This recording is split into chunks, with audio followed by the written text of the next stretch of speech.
ठाकुरान की जय। जगत जननी श्री गंगा मैया की जय।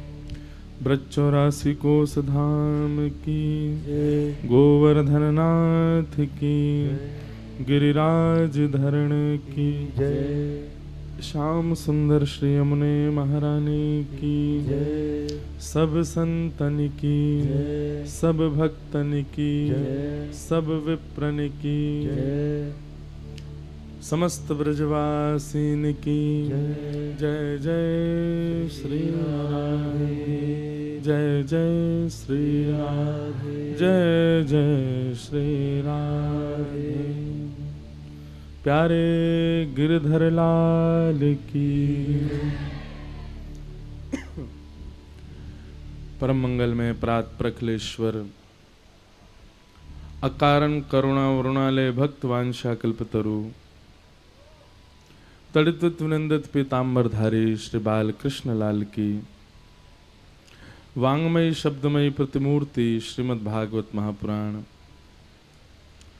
संत जनों के परमाशीर्वाद से, माँ गंगा की परम कृपा से हम आप सब लोग कानपुर के इस पावन स्थान पर अविराजित होकर के श्रीमद् भागवत भागीरथी की मंगल धारा में अवगाहन कर रहे थे। ये हमारा परम सौभाग्य। शुक्ला परिवार और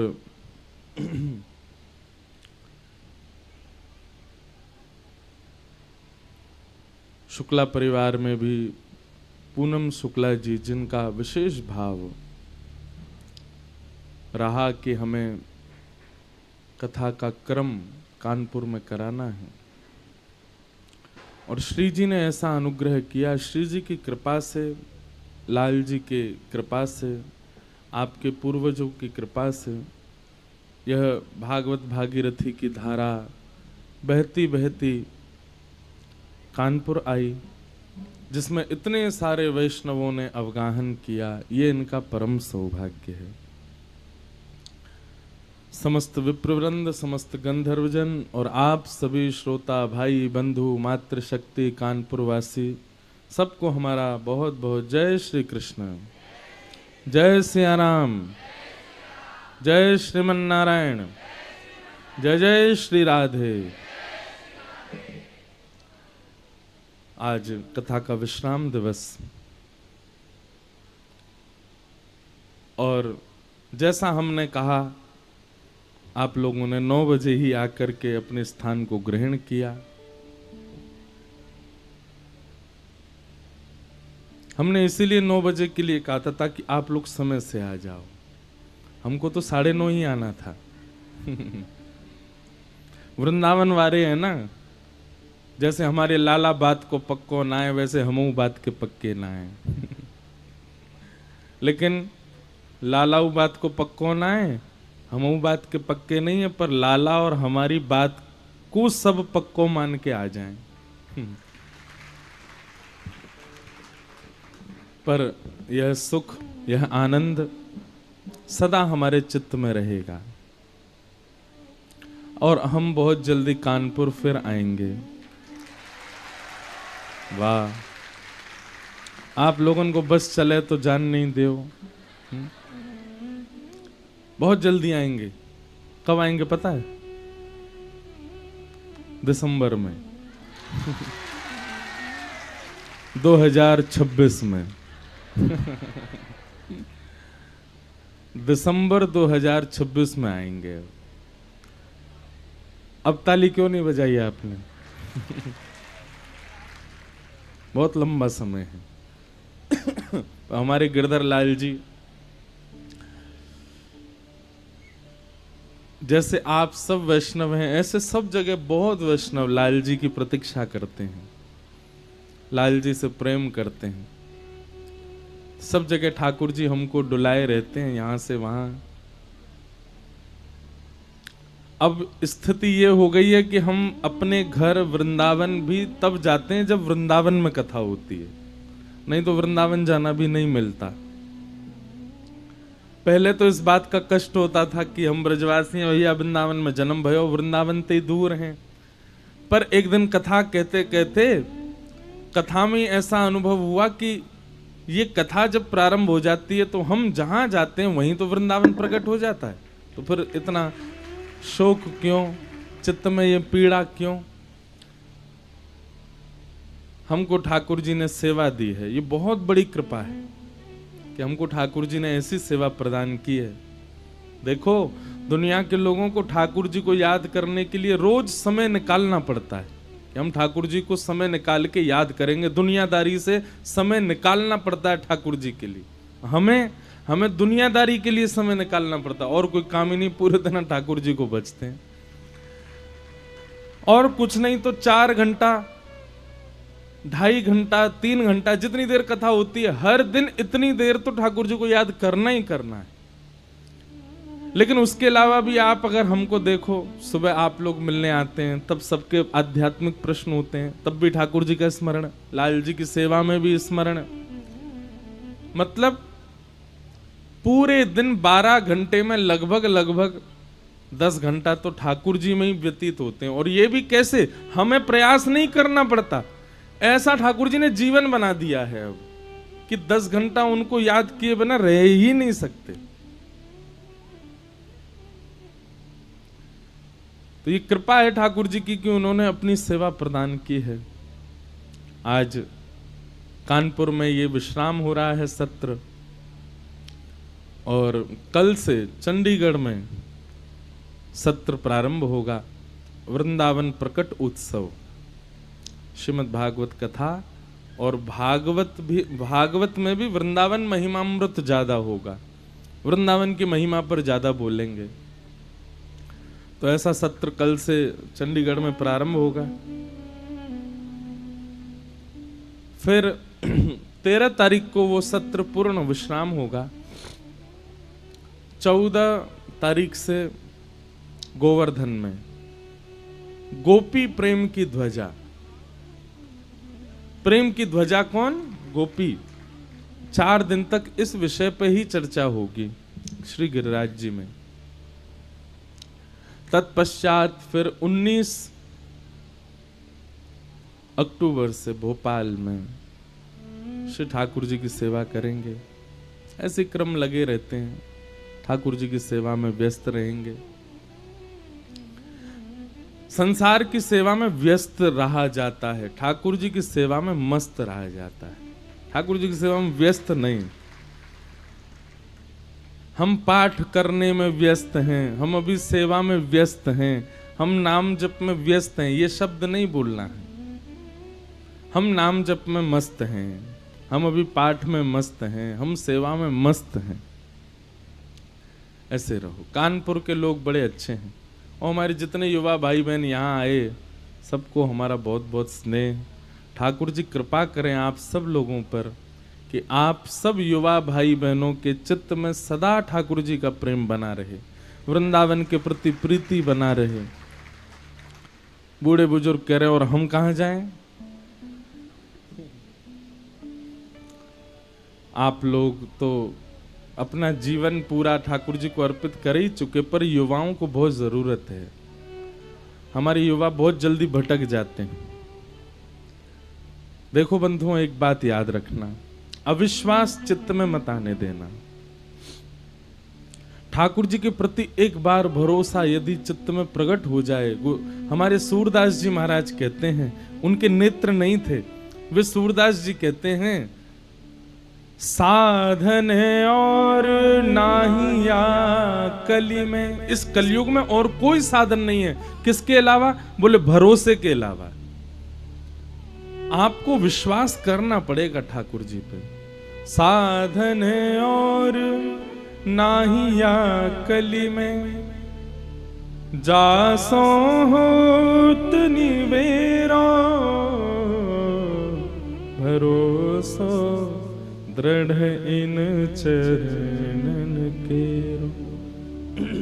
भरोसा, विश्वास जितना हो सके उसको प्रगाढ़ करो, उसको मजबूत बनाओ। आपका विश्वास यदि अद्भुत है ठाकुर जी के प्रति, तो आपकी भक्ति अपने आप अद्भुत होती चली जाएगी।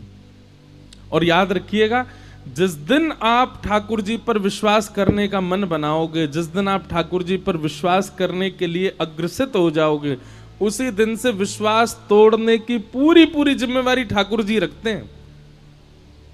ऐसा कुछ ना कुछ करेंगे कि आपका विश्वास टूटे, लेकिन उस विश्वास को टूटने मत दीजिएगा, सदा उसको हृदय में बना करके रखिएगा।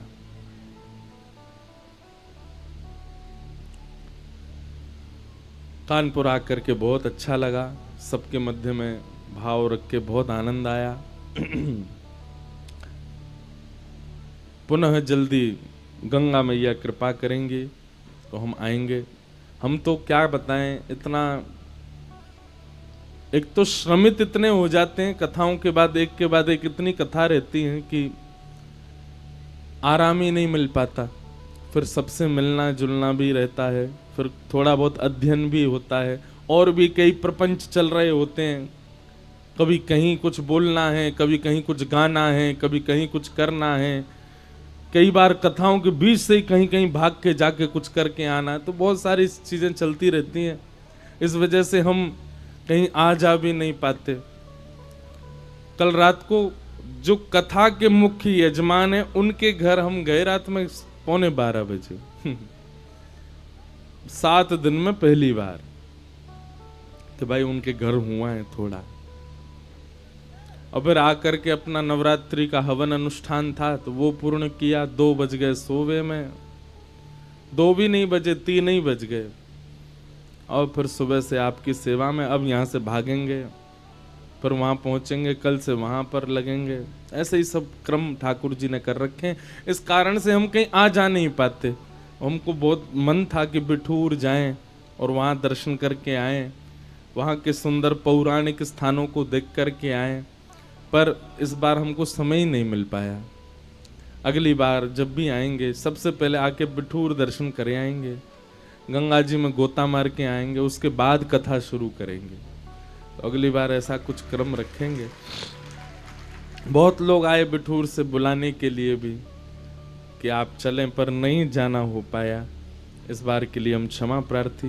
कानपुर में भी कई स्थान हैं, दिव्य मंदिर हैं, हमको रोज था कि हम जाएंगे, पर वहां भी नहीं जा पाए।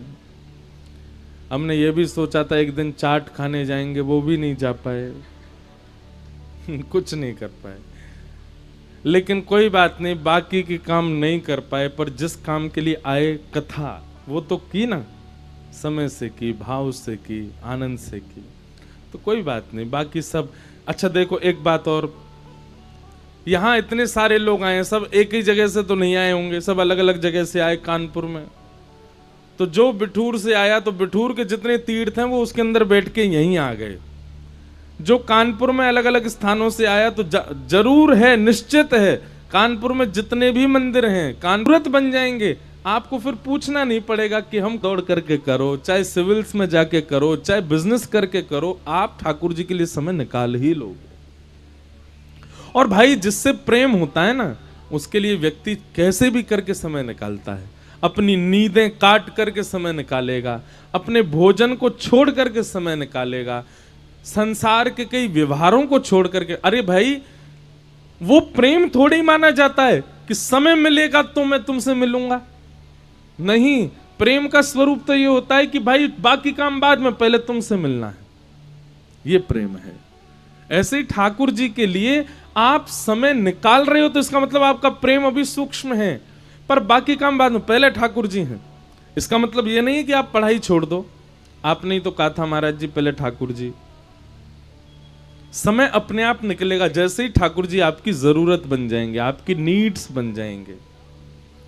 दूसरी बात, अध्ययन करने वाले बालकों से हमारा निवेदन है, आपका स्वाध्याय, आपका अध्ययन, आपकी पढ़ाई ही आपका भजन है। जिस प्रकार एक साधक 108 माला रोज करता है, 108 होने के बाद ही अन्न ग्रहण करता है, ऐसे पढ़ने लिखने वाले बच्चों को अपना अध्ययन ही माला की तरह करना चाहिए। आज हम इतना रिवीजन करेंगे, इतना पढ़ेंगे, इतने क्वेश्चंस याद करेंगे, इतने विषयों पर चर्चा कर लेंगे, उसके बाद ही हम अन्न खाएंगे, यही हमारी पूजा है, तो आपका स्वाध्याय ही भजन बन जाएगा। श्रीमद् भागवत में स्पष्ट लिखा है 5 प्रकार के यज्ञ हैं। जप यज्ञ, तप यज्ञ, योग यज्ञ, और चौथा यज्ञ बताया कौन सा? बोले स्वाध्याय यज्ञ, और अंतिम यज्ञ बताया ज्ञान यज्ञ। तो स्वाध्याय जो है ये यज्ञ के समान है, ये कोई पूजा से कम नहीं है। इधर देखिए, सावधानी से सुनिए। 108 नाम जप करने वाला, हवन होम करने वाला, यज्ञ अनुष्ठान करने वाले को जो फल मिलेगा उतना ही फल अपने कक्ष में बैठ करके स्वाध्याय करने वाले को मिल जाता है। उतना ही फल, उतना ही बल, उतने ही पुण्य उस बालक को मिलते हैं जो स्वाध्याय करता है, जो अध्ययन करता है, जो पढ़ाई करता है। इसलिए जब तक आप विद्यार्थी हो तब तक आपके लिए प्रायोरिटी आपका अध्ययन है। नाम जप बाद में कर लीजिएगा, पर आप अध्ययन को ही भक्ति मान करके करो। ऐसा विचार कर लो, नाम जप करने से ठाकुर जी प्रसन्न होते हैं, नाम जप करने से श्री जी प्रसन्न होती हैं, भजन करने से ठकुरानी प्रसन्न होती हैं। ऐसे ही विद्यार्थी जब अध्ययन करता है तो उसके अध्ययन से ठाकुर जी प्रसन्न होते हैं। इसलिए बालकों के लिए, विद्यार्थियों के लिए उनका अध्ययन ही सर्वोपरि है। विद्या धनम सर्वधनम प्रधानम, सबसे विशेष धन यदि कोई है तो वो विद्या है। इसलिए विद्या को बिल्कुल त्याग मत कीजिए, ग्रहण कीजिए। जब तक आप विद्यार्थी हो अच्छे से पढ़ाई करो। फिर किन्हीं का भाव है गुरुदेव,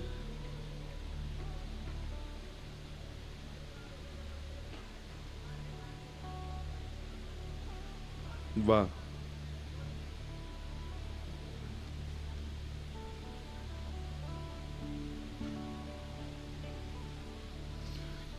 एक ये बात आई, कोई व्यक्ति मन से तो ठाकुर जी को बहुत मानता है, पर कभी कभी अपने मित्रों के साथ, समाज के साथ, या ऐसे लोगों के साथ बैठ जाता है जो ठाकुर जी की निंदा करते हैं।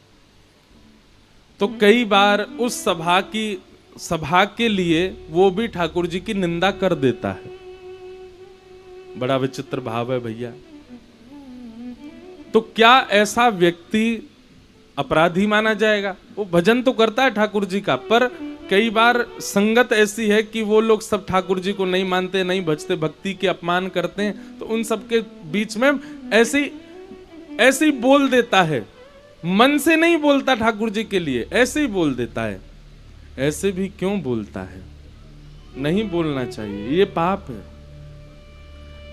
आपके पास दो ही उपाय हैं, या तो ऐसी संगति त्याग दो। ऐसी संगत में बैठना ही क्यों है जो ठाकुर जी का अपमान करते हैं या ठाकुर जी के बारे में गलत बोलते हैं?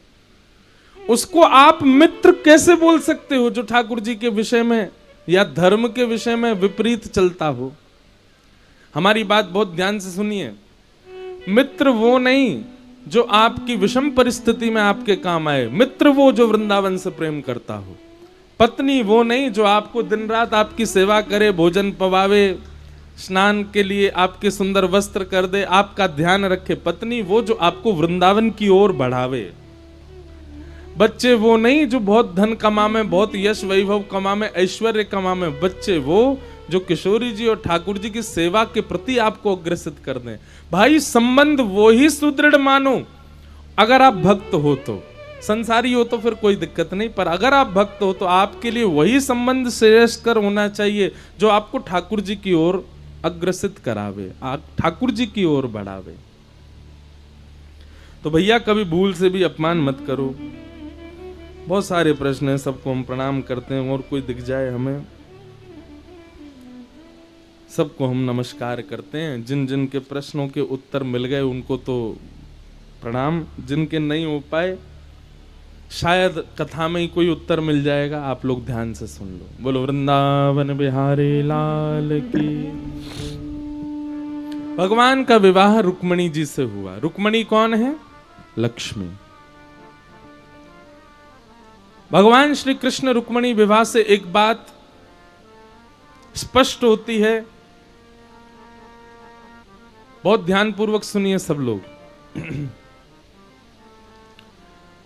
लक्ष्मी को आप अपनी पुत्री मान सकते हो, लक्ष्मी को आप अपनी माता मान सकते हो, लक्ष्मी को आप अपनी बहन मान सकते हो, पर लक्ष्मी को आप कभी पत्नी नहीं मान सकते। ये कौन है? बोले करोड़पति हैं। ये कौन है? ये अरबपति हैं। ये कौन है? ये खरबपति हैं। भैया करोड़पति, खरबपति, अरबपति केवल एक ही है संसार में, और वो कौन है? श्री कृष्ण। करोड़पति कोई नहीं हो सकता, लक्ष्मीपति कोई नहीं हो सकता, लक्ष्मी पुत्र हो सकता है, लक्ष्मी भाई हो सकता है, लक्ष्मी पिता हो सकता है, पर लक्ष्मीपति तो केवल ठाकुर जी है। बहुत ध्यानपूर्वक सुनिएगा।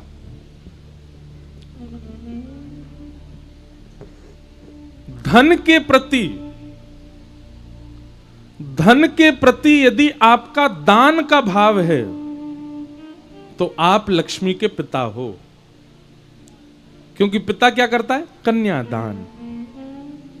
आपके पास बहुत धन है या जितना भी धन है, आपका मन होता है कि इसका दशांश में कुछ देता रहूं, सेवा में दूं, लोगों की सेवा में दूं, गरीब बालकों के अध्ययन में दे दूं, असहाय कन्याओं के विवाह में दे दूं, लाचार कोई व्यक्ति है तो उसकी सेवा में कर दूं, ब्राह्मणों को दान कर दूं, आदि आदि। आपके मन में ये भावना बनी रहती है कि मुझे थोड़ा थोड़ा दान करना है, तो आप लक्ष्मी के पिता हो।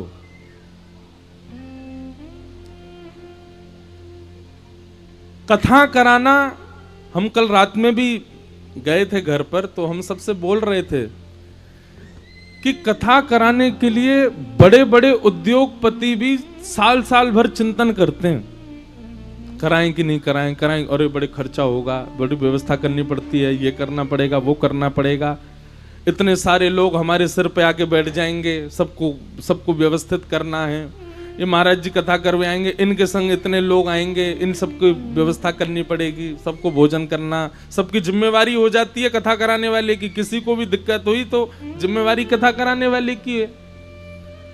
इतनी चिंता करते हैं लोग। जय हो, ठाकुर जी घूम रहे हैं भोरा बन के कथा में। सब लोग इधर देखो, इतना चिंतन करते हैं लोग, तब कभी जाकर के सबकी सलाह मशवरा से फिर ये होता चलो ठीक है कथा करा लेते हैं। हमारे शुक्ला परिवार को आप देखो कैसे सहज हैं, कैसे सरल हैं, कैसे सामान्य हैं। इनके मन में एक ही बार आया कि कथा करानी है, जैसे ही मन में आया कैसे व्यवस्था होगी, कैसे सब काम बनेंगे, कहां से लक्ष्मी की व्यवस्था होगी, कैसे सब बनेगा, कुछ विचार नहीं किया, बस मन किया कथा करानी है। और इन्होंने तुरंत हमारे यहाँ फोन करके कहा कि महाराज जी की जो डेट मिल जाए आप लिख लो, बाकी सब व्यवस्था बाद में, पहले ये हो जाए कथा इस डेट में होगी। और सब छोड़ दिया ठाकुर जी के ऊपर। आप जानो ठाकुर जी ने ही यहाँ घूम घूम के पूरी व्यवस्था की कथा की। देखो, चाहते तो इतने धन से एक घर भी बना लें, कुछ खरीद लें, बच्चों के लिए कुछ कर लें, एक गाड़ी ले आवें, सब करते हैं। आदमी पहले अपनी प्रायोरिटी आगे रखता है, बाद में सबको पीछे रखता है। कथा कराने के लिए भी व्यक्ति पहले ये सोचेगा कि पहले मैं अपने लिए तो कर लूं, उसके बाद देखेंगे बचेगा तो फिर उससे हम कथा करा लेंगे। पर नहीं, इतनी व्यवस्था, इतनी योजना, इतना सब कुछ किया, तो इनके लिए इनका धन क्या हुआ, इनकी लक्ष्मी क्या हुई? इनकी पुत्री। और इन्होंने अपनी लक्ष्मी रूपी पुत्री का नारायण से विवाह कर दिया। इन 7 दिनों में ठाकुर जी से विवाह कर दिया, ठाकुर जी को अर्पित कर दिया। ऐसे कथा कराने वाले जितने भी वैष्णव होते हैं, उन सबकी लक्ष्मी क्या होती है? वो ठाकुर जी से ब्याह कर लेती है। और कथा कराने वाले जो परिवार होते हैं, वैष्णव होते हैं, वो कौन हो जाते हैं? वो लक्ष्मी का ब्याह कर दिया ठाकुर जी से, तो इनके जमाई हो गए। कौन? ठाकुर जी। अब ये लोग वृंदावन जाएं तो राधा रमन जी को इसी रूप में देखें, हमारे जमाई राजा हैं, हमने अपनी लक्ष्मी से इनका ब्याह कराया है, कथा करा करके अपनी लक्ष्मी इनको प्रदान कर दी है। और यही दृष्टि होनी चाहिए। ये अब के जब भी वृंदावन जाएं, बिहारी जी, राधा वल्लभ जी, राधा रमन जी जब जाएं, इसी दृष्टि से देखें, ये हमारे जामाता हैं, हमारे दामाद हैं। क्यों? हमने अपनी लक्ष्मी उनको प्रदान की। तो आपके धन के प्रति यदि आपका दान का भाव है तो आप लक्ष्मी के पिता हो।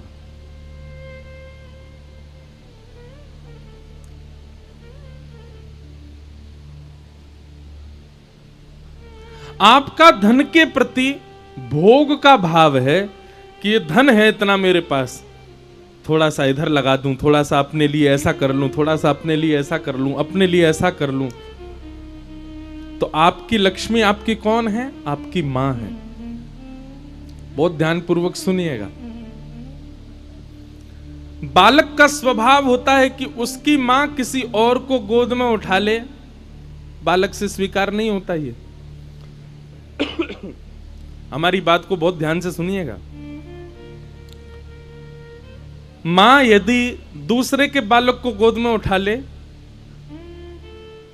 दूसरे के बालक को लेके घूमती रहे, तो उसका अपना बालक जो होता है वो बड़ा इनसिक्योर हो जाता है, रोने लग जाता है, चीखने चिल्लाने लगेगा। मां कोई पकड़ेगा, बोले कि मुझे लो गोदी में, मैं हूं आपका अधिकारी, आपने किसी और को कैसे ले लिया।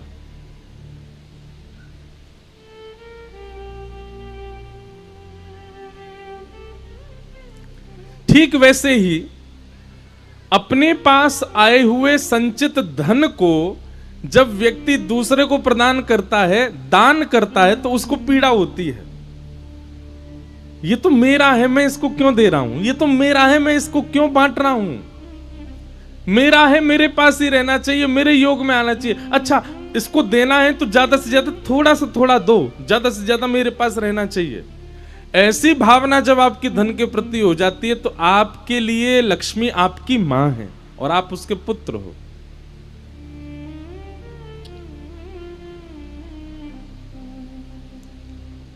और तीसरा संबंध आपका लक्ष्मी के साथ में होता है पति का। आप कभी उसको पति मान लेते हो, पत्नी मान लेते हो, ये मेरा है, इतना भी किसी को नहीं दूंगा, मैंने मेहनत करके कमाया है, मैंने परिश्रम करके इसको अपना बनाया है, ये मेरा है, मैं जानता हूं मैंने किस लेवल से शुरू किया था। भाई सब जीरो से ही शुरू करते हैं। मैंने कहां से प्रारंभ किया, कहां तक लेकर गया, और मैं ऐसे खर्च कर दूं, ऐसे उड़ा दूं, ऐसे किसी को दान कर दूं? नहीं, ये मेरा है, बस मेरे पास रहेगा। और ये भावना करके रत्ती भर भी किसी को न दे करके उसको अपना अपना बंधी बना करके लक्ष्मी को, जो केवल अपने प्रयोग में ही व्यय करता है, किसी को भनक भी नहीं पड़ने देता कि कहां है, कैसा है, ऐसा व्यक्ति लक्ष्मी को अपनी पत्नी मानता है, अपनी दासी मानता है और स्वयं उसका स्वामी बन करके रहता है।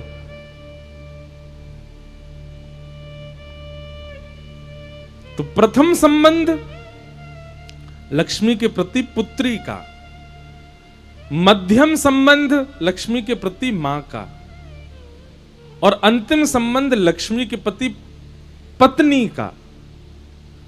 उत्तम व्यक्ति जो होता है उसकी गति होती है दान, मध्यम व्यक्ति की गति होती है भोग, और अधम व्यक्ति, तृतीय व्यक्ति की गति होती है नाश। जिसने भी लक्ष्मी को अपनी दासी माना, ये मेरी है और मैं इसको अपने ऊपर ही खर्च करूंगा, ये मेरी ही रहेगी, लक्ष्मी उसका नाश कर देती है। इसलिए या तो लक्ष्मी के प्रति मातृभाव रखो या लक्ष्मी के प्रति पुत्री भाव रखो, लक्ष्मी के प्रति पत्नी भाव मत रखो। क्योंकि पत्नी बनाने का प्रयास किया था एक ने, किसने? रावण ने। कभी कभी मेरे को ऐसा लगता है कि शायद इतना बड़ा दंड किसी राक्षस को नहीं मिला जितना बड़ा दंड रावण को मिला। आप कहोगे कैसे? लाखों वर्षों से आज तक रावण जलाया जा रहा है और कोई पूरे भारत में एक आध जगह जलाया जा रहा हो नहीं। अगर आप गिनती करने बैठोगे तो पूरे भारत में दशहरा के दिन भी लाखों रावण जलते हैं। कानपुर में ही दो या तीन जगह तो जलते ही होंगे, और नहीं तो एक ही होगा तो पता नहीं, पर कई बड़े बड़े शहरों में तो दो तीन जगह रामलीला रावण का दहन होता है। हाँ? कितने? अच्छा, छोटे छोटे तो बहुत होते हैं। अरे आजकल तो घरों में भी बना देते, छत पे जला देते हैं बच्चों की खुशी के लिए। बताओ, रावण कहता होगा मैं मरता हूं, ये खुश होते हैं। लेकिन पता है, रावण जब जलता है ना, तो सामने खड़े लाखों लोगों को देख करके कहता है, मुझे जला करके तुमने क्या सीखा? मुझे जलाया क्यों तुमने? क्योंकि मैंने लक्ष्मी को अपना बनाने का प्रयास किया, मैंने लक्ष्मी को अपनी पत्नी बनाने का प्रयास किया। इसी दोष के कारण तुम सब मुझे जला रहे हो। पर हे जलाने वालों, तुम सब लोग, क्या तुम वो नहीं कर रहे जो मैंने किया था? तुम भी तो लक्ष्मी को अपनी पत्नी बनाना चाहते हो, तुम सब भी तो उसके पीछे भाग रहे हो। अरे कहां तक कहें क्षमा, कान पकड़ के पहले ही। पर रामलीला में राम जी का रोल करने वाला भी जब रावण को बाण मारता है, तो बाण मारने के बाद फिर लीला कमेटी से कहता लाओ पेमेंट दो। ठीक है, उसकी मेहनत का तो मिलना चाहिए। बोले मेहनत का तो मिला, वो जो डे नाइट काम करा है उसका नहीं दोगे? वो भी लक्ष्मी के प्रति कैसा हो जाता है? लक्ष्मी के प्रति उसकी भावना भी रावण जैसी हो जाती है। लक्ष्मी को पत्नी मत बनाओ, लक्ष्मी को या तो अपनी मां मानो या फिर अपनी पुत्री मानो। सबसे बढ़िया संबंध है, लक्ष्मी को पुत्री मानो। और एक बात हमारी ध्यान से सुनिएगा, पुत्री का दान, कन्या दान तभी करना चाहिए जब पुत्री योग्य हो जाए। पुत्री योग्य नहीं है और आपने उसका दान कर दिया, तो बाल विवाह का दोष आपको, अपराध अलग लगेगा। एक और ये भी एक विवाह का नियम होता है, पुत्री का मन नहीं है और पिता माता जबरदस्ती उसका ब्याह करते हैं, तो माता पिता को पाप लगता है। उसकी इच्छा के बिना आप उसका दान नहीं कर सकते। इसका मतलब क्या है? लक्ष्मी का दान भी तब करना है जब लक्ष्मी योग्य हो जाए। लक्ष्मी योग्य हो जाए मतलब लक्ष्मी बढ़ जाए। अब लक्ष्मी बेचारी छोटी सी आपके घर में, वो इतनी है कि आपका घर ही ठीक ठाक रह पाता है, और आप मन में सोचो नहीं नहीं इसका तो दान करना है, दान करना है, तो लक्ष्मी कहेगी अभी मैं बालिका हूं, अभी दान मत कीजिए, पहले मुझे योग्य तो होने दीजिए। जब लक्ष्मी योग्य हो जाए तब दान करो।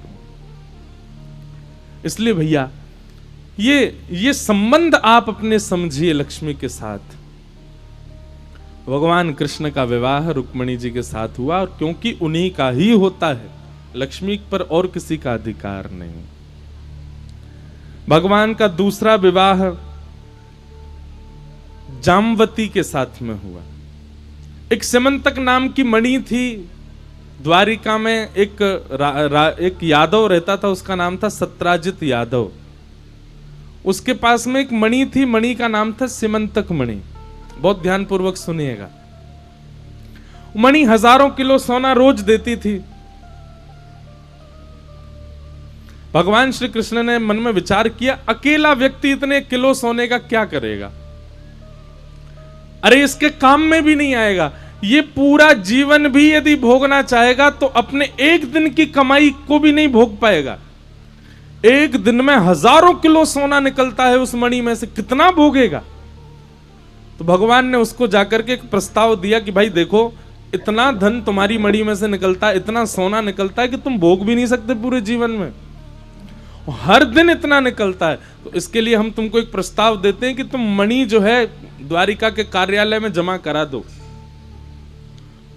और जितनी तुम्हारी जरूरत है उस जरूरत से थोड़ा ज्यादा तुम हमसे ले लिया करना। पर इतनी बड़ी द्वारिका नगरी है, उसके कल्याण के लिए मणि बड़ी सहायक रहेगी, इसलिए मणि को तुम कार्यालय में जमा करा दो। उसने मना कर दिया, बोले कि नहीं मेरी मणि है, मेरे पास ही रहेगी, मैं किसी को नहीं दूंगा। भगवान कहते हैं आग्रह एक ही बार करना चाहिए, किसी से भी करो, बार बार आग्रह नहीं करना चाहिए। बस बार बार आग्रह करने का अधिकार केवल दो लोगों का है संसार में, माता और पिता, और वे आग्रह केवल एक ही बार करें, दूसरी बार तो सोटा उठावे हाथ में। लिए बालक के पीछे, उससे आग्रह थोड़ी करेंगे। बाकी संसार में आपका जो भी संबंध हो, आग्रह एक ही बार करो। एक बार में मान जाए तो अच्छा, नहीं माने तो दोबारा नहीं बोलना चाहिए। भगवान ने एक ही बार आग्रह किया, नहीं माना सत्राजित, तो ठाकुर जी भी चले गए। बोले कोई बात नहीं भैया, तू हजारों किलो सोना रोज निकलता है, कर जो तेरा मन करे। अब भगवान तो वहां से चले गए। 2 दिन बाद ही सत्राजित यादव का भाई मणि पहन करके पूरे नगर को दिखाता हुआ वन की ओर गया, तो वन में एक शेर ने उसको मार दिया और मणि लेकर के वो शेर चला गया। शेर को एक भालू ने मार दिया और मणि लेके भालू चला गया। और इल्जाम किस पे लग गया? आरोप लग गया भगवान द्वारिकाधीश पर।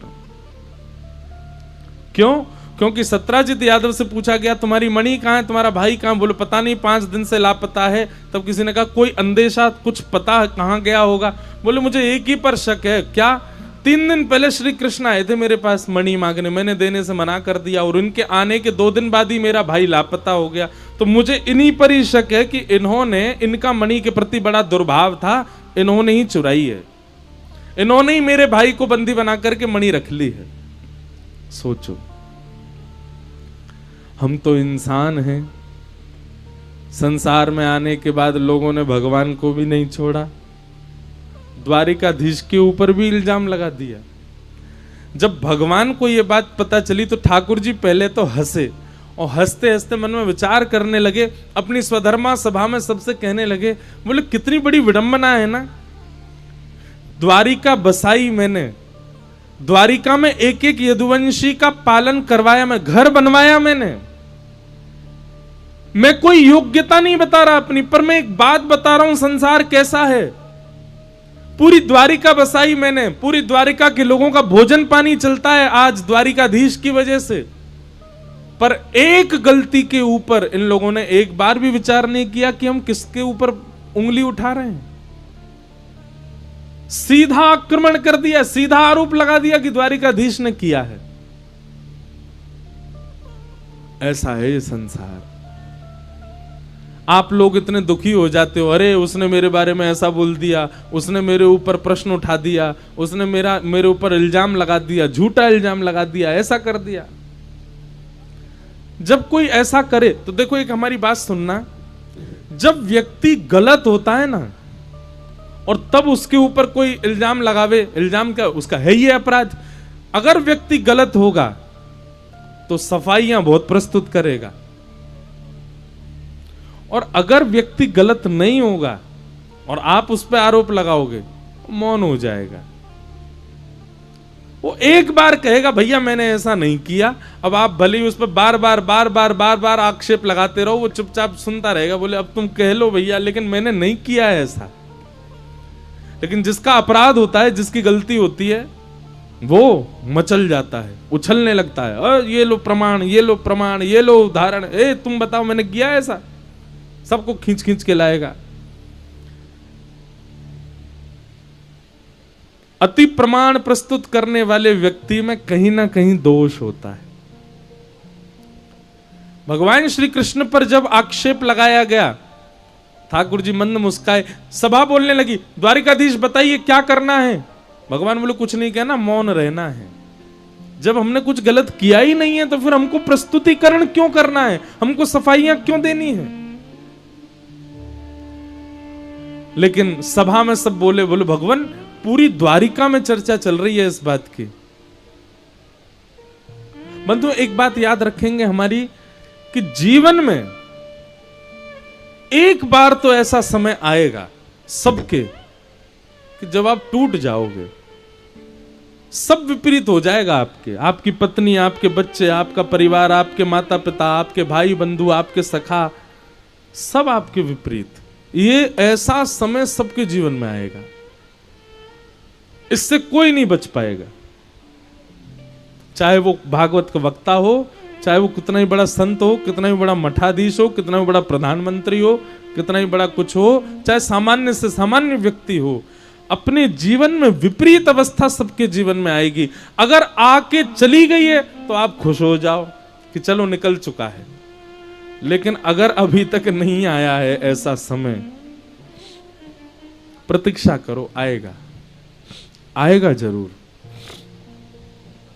कोई नहीं बच पाएगा ऐसे समय से। मतलब वो समय ऐसा होगा, आप सोच तो अच्छा रहे थे, आप करना तो अच्छा चाह रहे थे, पर होगा सब उल्टा। जो आप चाह रहे हो वह भी उसका प्रभाव भी उल्टा पड़ जाएगा, और सारे आपके अपने आपके विपक्ष में खड़े हो जाएंगे। आप अकेले रहोगे। उस समय केवल एक व्यक्ति आपके संग रहेगा, यदि उसको अभी से भजा होगा तो। कौन? श्री कृष्ण। आपकी विषम से विषम परिस्थिति में संसार आपका त्याग कर देगा, पर श्री कृष्ण कभी त्याग नहीं करते। आपके पास जब एक समय खाने की रोटी होती थी, दूसरे समय भोजन नहीं होता था, तब भी श्री कृष्ण आपके साथ थे। और आपके पास बहुव्यंजन 56 भोग आ जाएंगे, तब भी श्री कृष्ण आपके पास रहेंगे। वे कभी त्याग नहीं कर सकते। भगवान श्री कृष्ण ने अपनी समस्त सेना लेकर के भगवान ढूंढने निकले। कहां है भैया, ढूंढो। तभी देखा कि सत्राजित यादव का भाई जंगल में मरा हुआ मिला। उसके पास मणि नहीं थी। थोड़ी दूर जाकर के देखा तो शेर मरा हुआ मिला, उसके पास भी मणि नहीं थी। पंजे के निशान के पीछे पीछे गए तो भगवान एक गुफा में प्रवेश कर गए। वहीं अंदर मणि रखी थी। ठाकुर जी ने मणि को जैसे उठाया, एक भालू ने भगवान के ऊपर आक्रमण किया। 18 दिन तक ठाकुर जी ने उसके साथ युद्ध किया। 18 दिन बाद जब वो भालू पस्त हो गया, चरणों में गिर गया, बोले भगवान मैं सामान्य भालू नहीं हूं, मैं जामवंत हूं। भगवान ने जामवंत को देख के हृदय से लगाया। जामवंत जी को पूरी बात बताई। मणि से हमारे ऊपर बड़े कलंक लग गए द्वारिका में, ये मणि हमको ले जानी है,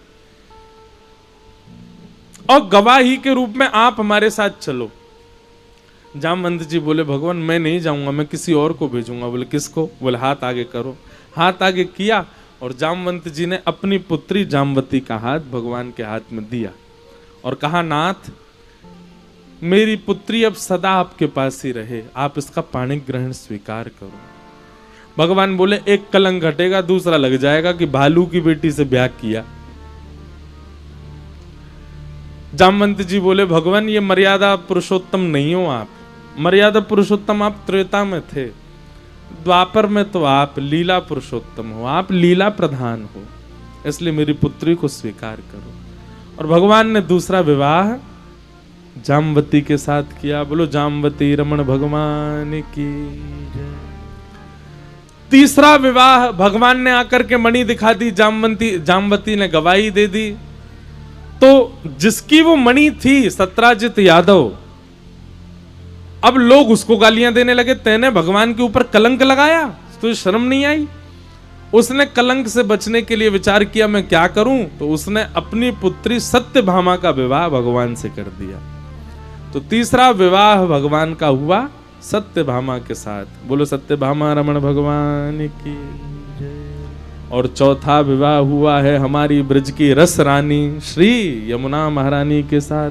बोलो यमुना रमण भगवान की, कालिंदी रमण भगवान की।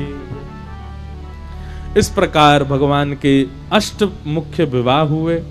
भौमासुर नाम के एक राक्षस था, उसके यहाँ 16,100 राजकुमारियां बंधी थीं। भगवान ने जाकर के उनको मुक्त कराया। उनको गिरिवरधारी गोपाल मेरो है,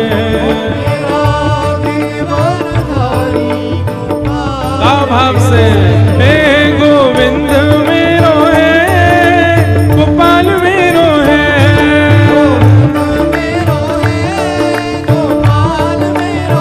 हाँ गोविंद मेरो है, गोपाल मेरो है,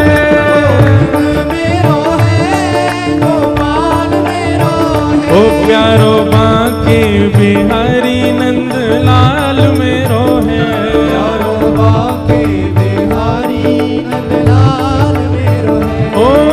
सेवा कुंज बिहारी गोपाल मेरो है, सेवा कुंज बिहारी गोपाल मेरो है, ओ मदन मोहन बिहारी नंद लाल मेरो है,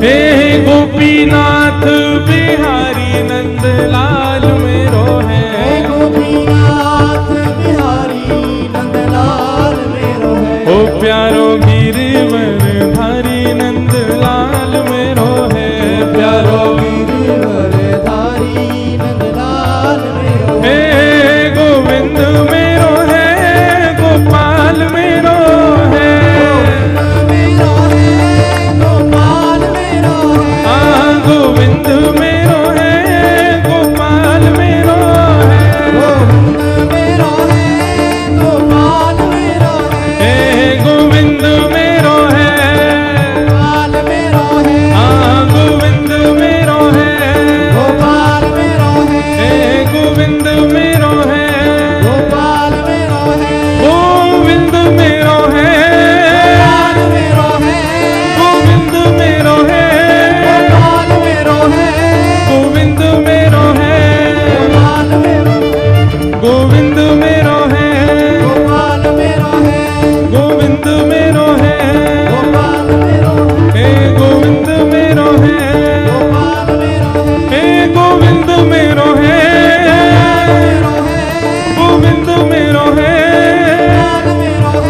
गोविंद मेरो है,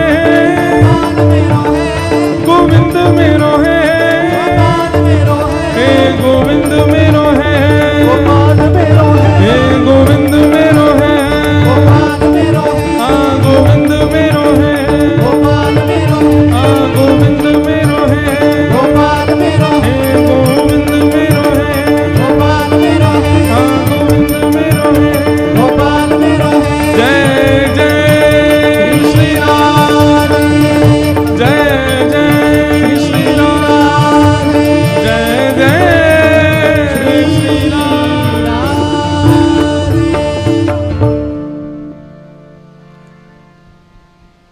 देख रहे हो तुम मेरे दुखड़े सारे, देख रहे हो तुम गाओ सब लोग, मेरे दुखड़े सारे। कब दर्शन दोगे मेरी आंखों के तारे, कब दर्शन दोगे मेरी आँखों के तारे। ओ मेरे आंखों के तारे, अधर पे मुरली है, कांधे पे कामरिया, सब दुख दूर हुए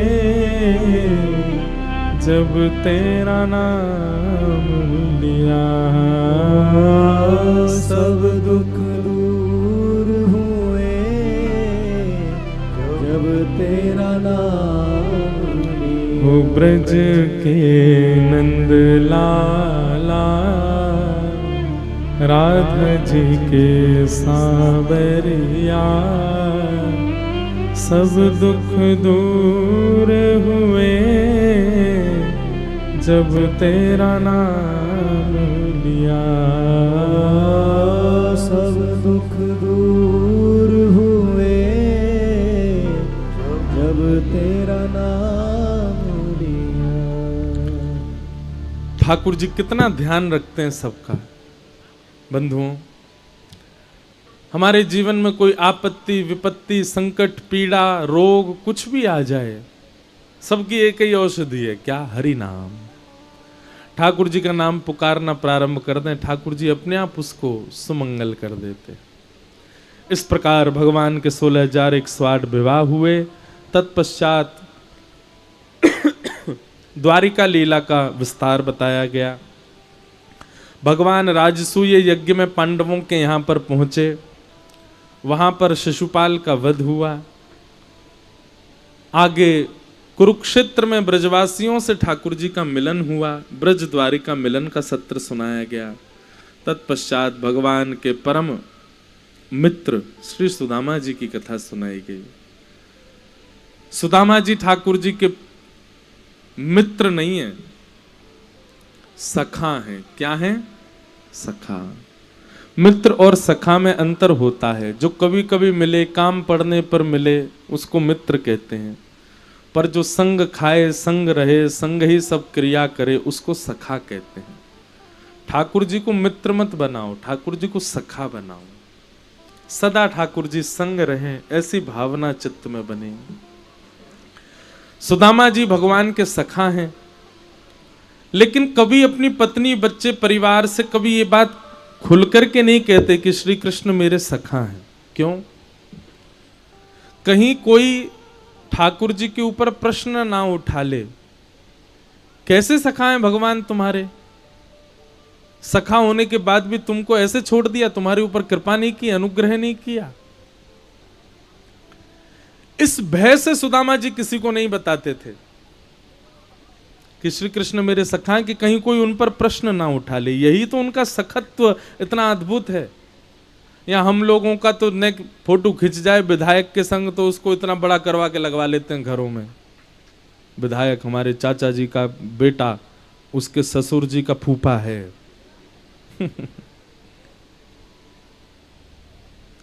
हम लोग विशिष्ट व्यक्ति से संबंध ना भी हो तो भी दिखाते हैं कि देखो हमारा इससे संबंध है। पर सुदामा जी का तो संबंध था, फिर भी नहीं बताया। बंधुओं, एक बात सदैव याद रखना,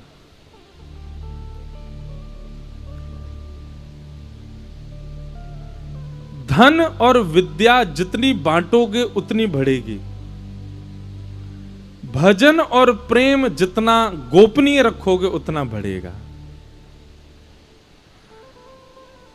दोबारा बोलें, धन और विद्या जितनी बांटोगे उतनी बढ़ेगी, उतना बढ़ता है।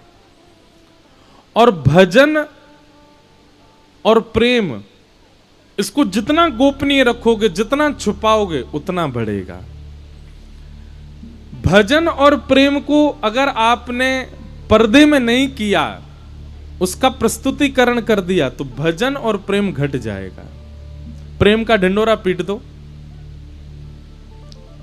प्रेम का ढिंडोरा पीटोगे, आपका प्रेम नष्ट होगा।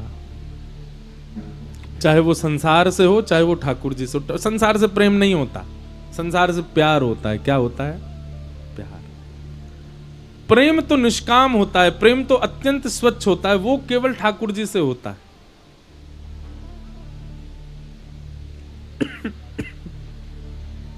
इसलिए प्रेम को गोपनीय रखो, उसका ज्यादा प्रचार मत करो। सुदामा जी महाराज कभी भी ये नहीं कहते थे कि कृष्ण मेरे मित्र हैं, सखा हैं। एक दिन भगवान ही एक भिक्षुक का वेश धारण करके आए, और वेश धारण करके आए और आकर के सुदामा जी के द्वार पर आकर के भिक्षा मांगने लगे।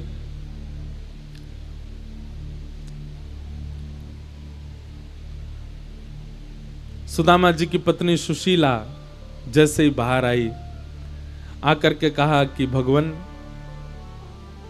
आप गलत स्थान पर आ गए हो, हमारे यहां भिक्षा देने के लिए कुछ नहीं है। तो वो भिक्षुक और कोई नहीं थे, ठाकुर जी थे। जोर से हंसने लगे, बोले कैसी बात कर रही हो माता जी, द्वारिकाधीश के सखा हैं आपके पतिदेव। सोने की नगरी में रहने वाले द्वारिकाधीश के सखा के पास इतनी भिक्षा नहीं कि एक भिक्षुक को दे दे। सुदामा जी की पत्नी बोली, आपको किसी ने गलत बता दिया है, द्वारिकाधीश के तो हम दूर दूर तक कोई संबंधी नहीं है, हमारे पति मित्र कैसे हो सकते हैं। महाराज भिक्षुक ने प्रमाण सहित कह दिया, बोले कि तुम्हारे पति के मित्र हैं द्वारिकाधीश। सुशीला बोली, मुझे कैसे पता चले? बोले देखो, तुम्हारे पति छुपाते हैं कि कहीं तुम कुछ मांग जांच ना कर लो कि भाई अपने मित्र से कुछ मांग लाओ, वो तो इतने बड़े संपत्तिवान लक्ष्मीपति हैं। इस भय से वो तुमको बताते नहीं है कि श्री कृष्ण उनके मित्र हैं। बाकी हम आपको एक उपाय बता रहे हैं, आप अपने पतिदेव सुदामा जी के पास जाकर के केवल इतना कहना कि क्या कृष्ण आपके बचपन के सखा हैं? यदि वे भजन में बैठे हों, उनके नेत्र खुल जाएं, वो घबरा जाएं, उनकी जीभ लड़खड़ा जाए, तो हमारी बात मान लीजिएगा, हम सत्य बोल रहे हैं। सुशीला ने वैसा ही किया। जैसे ही सुदामा जी भजन में बैठे थे, नेत्र बंद करके स्मरण कर रहे थे, सुशीला ने जाकर के कहा, सुनिए, क्या द्वारिकाधीश आपके बचपन के सखा हैं? सुदामा जी ने इस रहस्य को सबसे छुपा करके रखा, लेकिन आज पत्नी ने जब ये बात कही, सुदामा जी के हाथ से माला छूट गई, आंखें खुल गईं, घबरा गए, नेत्रों में आंसू आ गए। बोले नहीं नहीं, किसी ने गलत जानकारी दी, ऐसा कुछ नहीं। तो बोले गलत जानकारी है तो इतने घबरा क्यों गए आप? ये माला क्यों छूट गई आपके हाथ से? 10 दिन पहले हमारा बालक गिर गया था, वो जानकारी जब मैंने आपके भजन के समय दी, आपके नेत्र नहीं खुले। आप भजन करते रहे, मुझे इशारा करते रहे कि संभालो उसको। बालक को चोट लग गई तब आपको कोई प्रभाव नहीं पड़ा, लेकिन मैंने कहा कृष्ण बचपन के सखाए, तो माला छूट गई हाथ से, नेत्र खुल गए, आपके नेत्रों में अश्रु भर आए। आपको मेरी सौगंध है, छुपाइए मत, झूठ मत बोलिए, सत्य बताइए, श्री कृष्ण से आपका क्या संबंध? सुदामा जी के नेत्रों से अश्रु गिरने लगे। देवी, कहीं कोई मेरे मित्र पर प्रश्न ना उठा ले कि उसका मित्र में सुदामा इतना दीन, श्री कृष्ण का मित्र होने के बाद भी इतना दीन, इतना दैन्य, इतना निर्धन, कहीं कोई मेरे कृष्ण मित्र पर प्रश्न ना उठाए। इसलिए मैं इसको गोपनीय रखता हूं बात को, मेरे लाला पे कोई प्रश्न नहीं उठावे। कन्हैया मेरो मित्र नहीं है, कन्हैया तो मेरो सखा है, बचपन को सखा। अरे हम तो ऐसे सखाए देवी कि एक दूसरे के कपड़ा पहन लेते और पूरी लीला सुनाने लगे। गुरुदेव गृह कार्य देते थे करने के लिए, कन्हैया को रोज को नियम मोकू ले जातो और मोकू प्रलोभन देतो। बोले हे सुदामा, मैं तुमको बेर खिलाऊंगा, मैं तुमको बढ़िया बढ़िया फल ला के दूंगा, तू मेरो काम कर दे, तू मेरो गृह कार्य कर दे। पहले देवी अपनो गृह कार्य बाद में कर तो, पहले कन्हैया को गृह कार्य कर तो। जब भी कोई गुरुजी प्रश्न पूछते, कन्हैया को उत्तर नहीं पता होता तो इशारों करके बता तो, बाद में कन्हैया मुंह को हृदय से लगा ले तो तू हर जगह मेरी रक्षा करे। ऐसो मेरो सखा। विद्यालय पूर्ण भयो तो बहुत रोयो, मुझसे गले लग के इतना रोयो, बोले कि अब सुदामा कब मिलेंगे हम। मैंने की लाला, तेरो जब मन करे तब आए जाइयो, पर अब बड़ो व्यस्त है गयो है, द्वारिका को राजा है गयो है, सोने की नगरी में रहवे, अब बाकी व्यस्तता के कारण वो तो आ ना सके। और देवी बढ़िया ना आ रहे हो, हमारे घर में व्यवस्था भी तो नहीं, कहां बैठाएंगे, कछु खिलावे को भी नहीं है। अगर आ गए हो और कन्हैया अकेले तो आवे ना, वाकी संग कितनी सेना चले, हम तो कोई को मुंह भी नहीं दिखा पाएंगे यदि कन्हैया आ गए हो। मैं तो रोज प्रार्थना करूं, अरे कन्हैया तू जाए प्रसन्न रहे, आ मत जाइयो, कभी आ गए हो तो हम बाकी मेहमान नवाजी ना कर पाएंगे। मेरो बचपन को सखा है कन्हैया। देवी, पर मैं अपने लाला को रोज याद करूं। नेत्र बंद करके भागवत जी में श्री सुदामा जी का भाव बताया, अयम ही परमो लाभो उत्तम श्लोक दर्शन। बंधुओं, सुदामा जी से एक चीज सीखो, हम तिलक लगा करके, वैष्णव बन करके, कंठी माला पहन के, एकादशी करके भी ठाकुर जी पे एहसान करते हैं। इतनी एकादशी करी ठाकुर जी, फिर भी मेरे जीवन में कष्ट दे दिया आपने। बिना तिलक निकाले कभी निकला नहीं मैं अपने घर से, आप फिर भी मेरे साथ इतना बुरा कर रहे हो। नित्य आपका नाम जप करता हूं, फिर भी आपको मुझ पर दया नहीं आती है। और एक सुदामा जी हैं,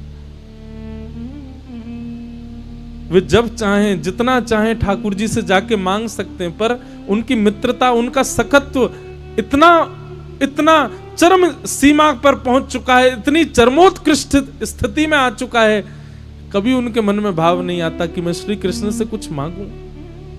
अरे सखत्व में मांगा नहीं जाता, सखत्व में तो दिया जाता है, और दूं में कैसे, मेरे पे देने को कुछ है नहीं। इसलिए मैं तो देवी यहीं बैठे बैठे रोज आशीर्वाद देता हूं कि कन्हैया तू जहां भी है प्रसन्न रहे, तो पे कभी कोई आंच नहीं आवे। बंधुओं, प्रेम का मतलब मिलन नहीं होता, प्रेम का मतलब प्रेमी का दिख जाना नहीं होता, प्रेम का मतलब प्रेमी से सामने बैठकर के बातें करना नहीं होता। प्रेम का मतलब प्रेम होता है, वो चाहे जहां है, जैसा है, सन्मुख नहीं है तो भी उससे वार्ता होती है। वो सामने नहीं है फिर भी वो दिखता है, वो मिलता नहीं है फिर भी रोज हृदय से लगता है, वो प्रेम है। हम सीधी बात एक कहते हैं बंधुओं, प्रेम में कभी कोई मांग नहीं होती। प्रेम तो स्वच्छंद प्रेम होता है। जिस प्रेम में मांग लिया जाता हो, जिस प्रेम में कुछ इच्छा मन में आ जाती हो, समझ जाना प्रेम नष्ट हो गया।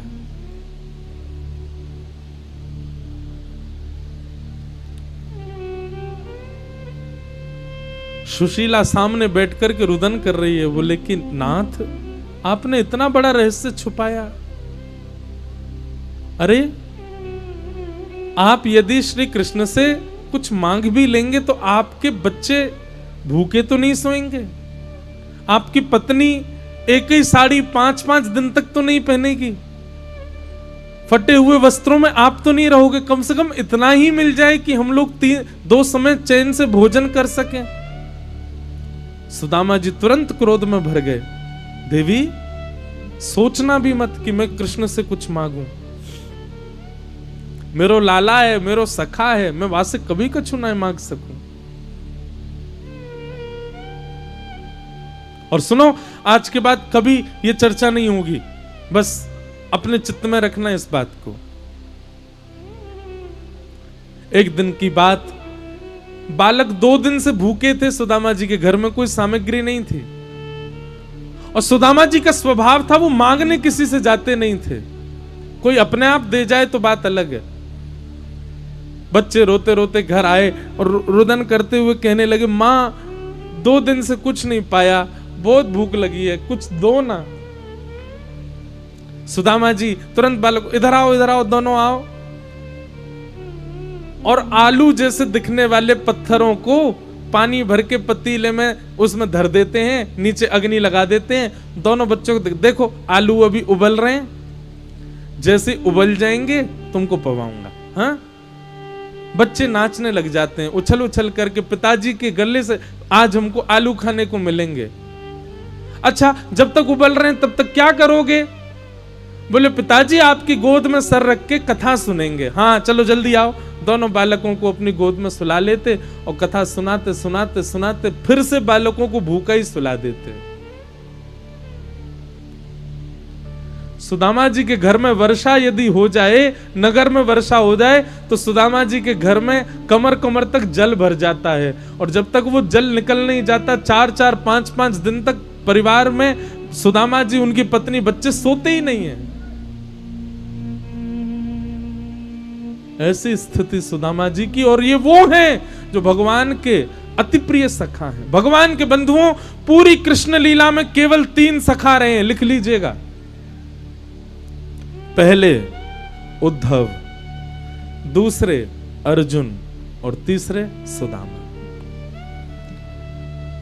ब्रजवासियों को आप अलग रखिएगा, वो सखा नहीं है, वो प्रेमी है, आत्मा है भगवान की।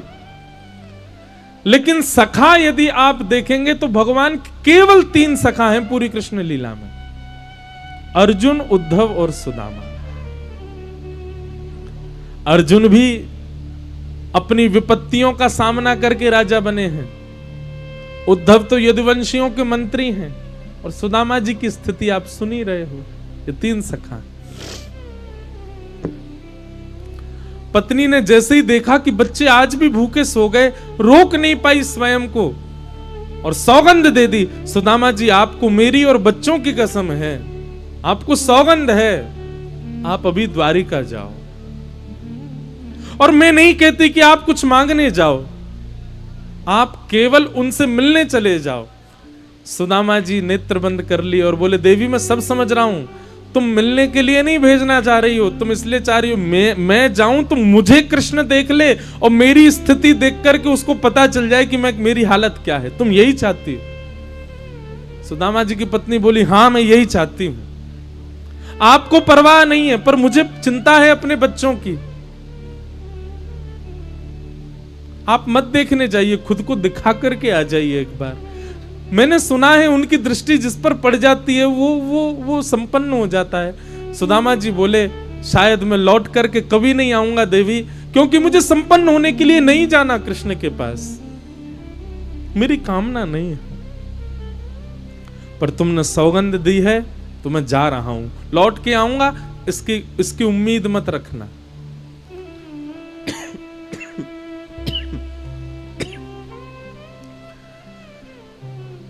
सुशीला दौड़ करके गई, 4 घरों से 4 मुट्ठी चावल ले आई, पोटली बांध करके सुदामा जी को दे दी। मित्र के घर खाली हाथ नहीं जाते, ये लेके जाओ।